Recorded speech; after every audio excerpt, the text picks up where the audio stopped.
But so if I say stuff that just kind of doesn't make sense, just kind of interrupt me and say, can you please the hell explain that to me?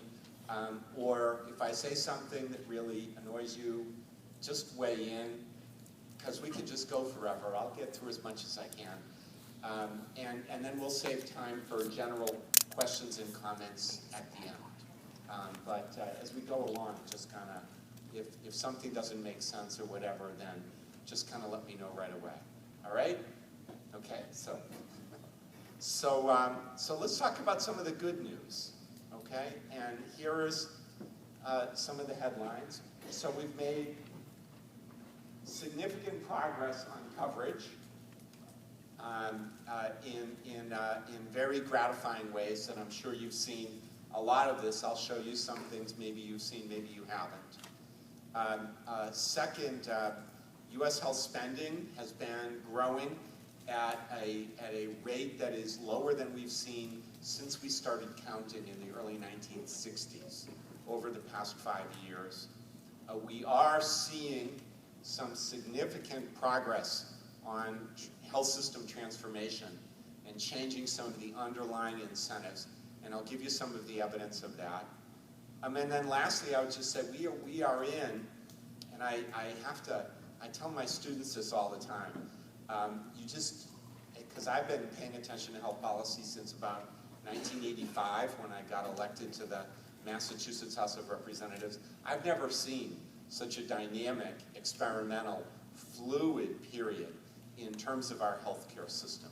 And I don't think people appreciate that, and there are opportunities and good things about that, risks and dangers. It's important to understand both, but it's important to appreciate this moment. And so that'll be the last piece of the good news. And then we'll go to the bad news. Okay.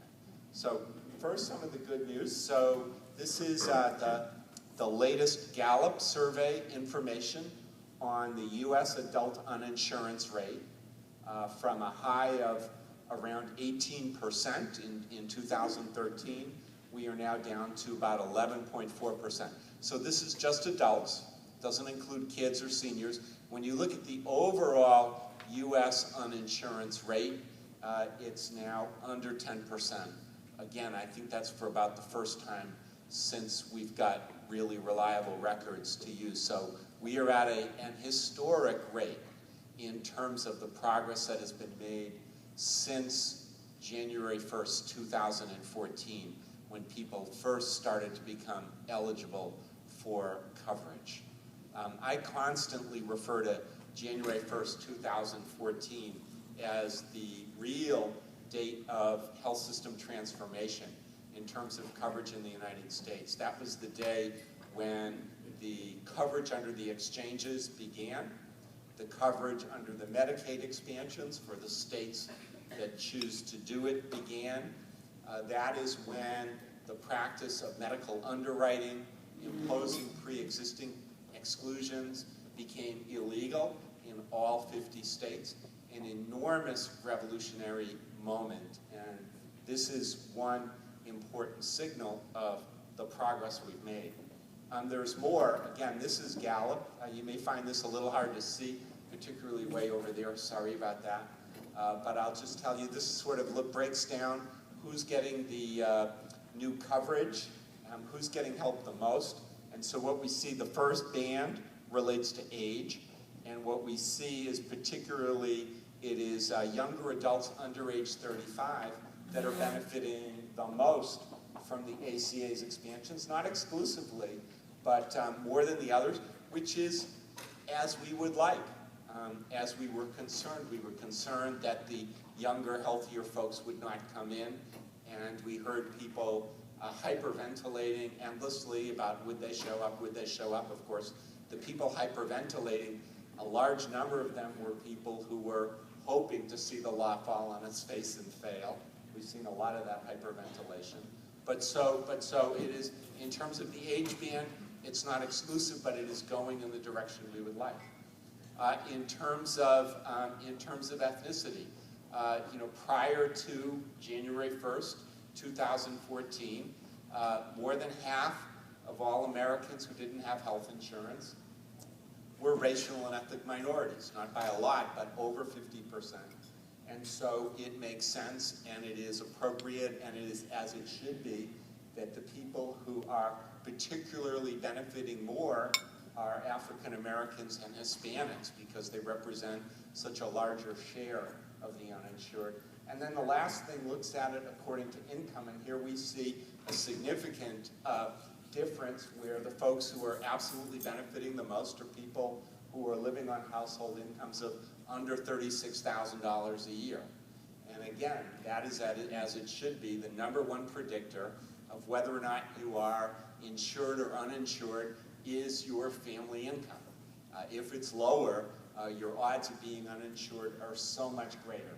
That is now starting to diminish again since January 1st, 2014. Here's another way of looking at the race and ethnicity data, and this is the reductions in coverage, the projected uninsurance rates broken down by Latino, American Indian, Black, Asian, and white. And you can see it's gone down for all of those groups. On the left is without the ACA. In the middle is the ACA with the current status of Medicaid expansion. And then on the right would be ACA with full Medicaid expansion. So if we had, by the way, if today all 50 states were part of the Medicaid expansion, which is, of course, how the law was written, and it was the Supreme Court decision in June of 2012, which decided that it must be an option for states rather than a requirement, we would be over on the right. And so again, you can see some really staggering drops in rates of coverage.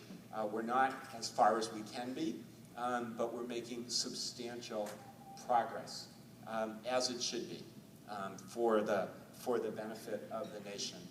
We are becoming more and more as a nation ethnically diverse, and the extent to which we have these huge disparities holds the nation back.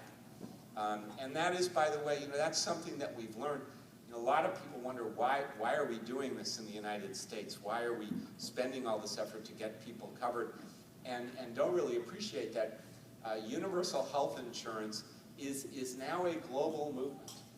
The World Health Organization identifies universal health insurance as one of the prime health system objectives for nations across the world who have not reached that point yet. And so we've seen, jumping ahead of us, many nations far less economically advanced as we are. Nations like, South Korea, Taiwan, Vietnam, Ghana, Mexico, so many nations that don't have the wealth that we have moved ahead of us in terms of covering all of their citizens. So this is a global movement, and they're not doing it. They're doing it because they want to do the right thing and they believe it's the right thing, but also because increasingly what they understand is that by having everybody in the nation having health insurance actually increases a nation's economic efficiency and growth. Because when people are not worried that an illness is going to destroy the family financially, people are able to get through those episodes and keep working and being productive citizens. So increasingly, and economists have demonstrated this now over the past 15 to 20 years, that universal coverage actually is connected with higher rates of economic growth. And that is true in the United States, as it is true in Vietnam, in Ghana, in Taiwan, you name it. And so as we have an increasingly diverse nation in terms of who lives here, making sure that everybody is enjoying the benefits of what we have to offer is important. I love this map. This is Kentucky. Red means high rates of uninsurance, and blue means high rates of insurance coverage. And so on the left, with the red and the yellow, that was pre-January 1st, 2014. and on the right is 1 year into the ACA expansion.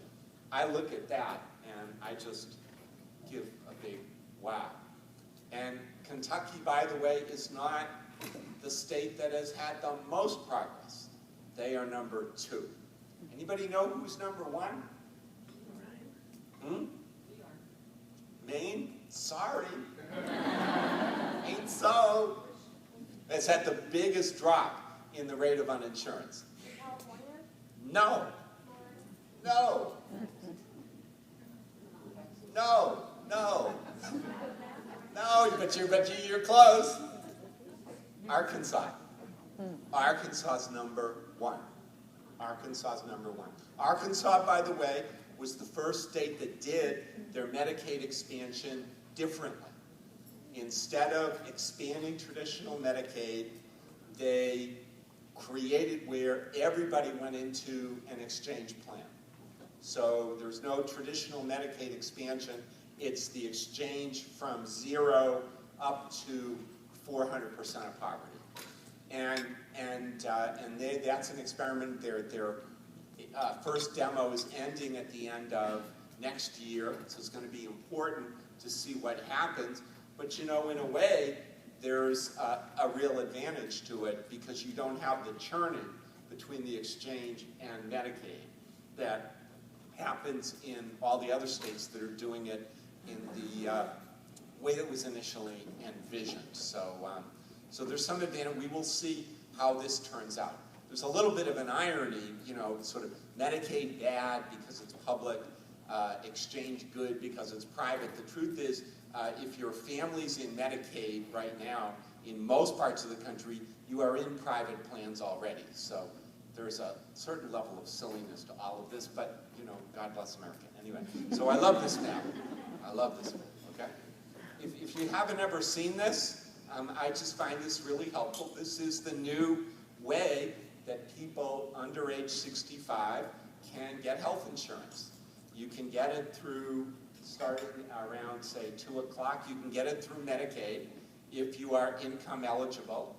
You can then, going clockwise, you can get it through your employer if your employer offers coverage. If you can't get it through your employer and you can get on your parents' plan, you can stay in your parents' plan until you reach